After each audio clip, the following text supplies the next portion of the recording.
Diese Badi hat vielleicht den berühmtesten Badmeister der Schweiz.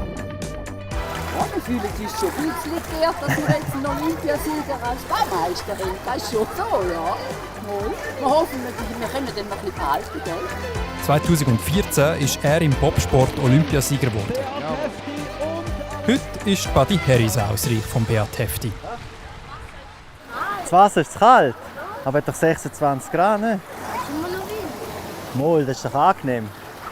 Gehst du das erste Mal hier jetzt, oder?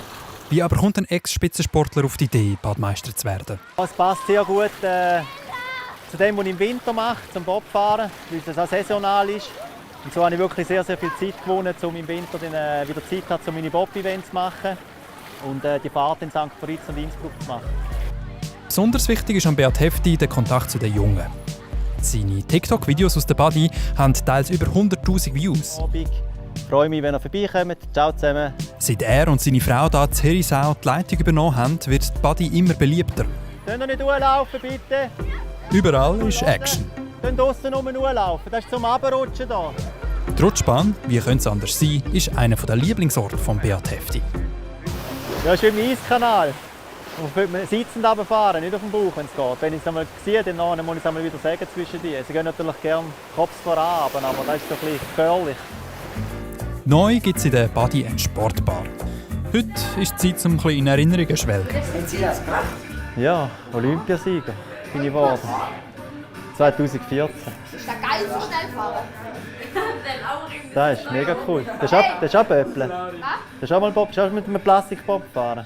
Noch nie? Du schon?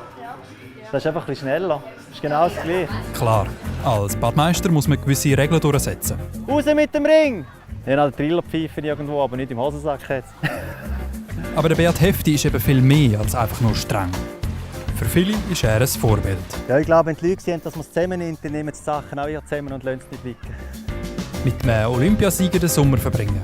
In Herisau kann man das. Und das zieht. Ich war früher noch gerne nicht so viele Leute in der Badi, aber erst wenn er kam, ist dann meine Kollegen mich näher gekommen. Es ist schon etwas Spezielles, wenn ein Olympiasieger der Badmeister ist. Der Beat Hefti hat hier in Herisau eine neue Leidenschaft für den Sommer entdeckt. Und die Badegäste, das ist klar, die werden ihn nicht mehr so schnell gehen lassen.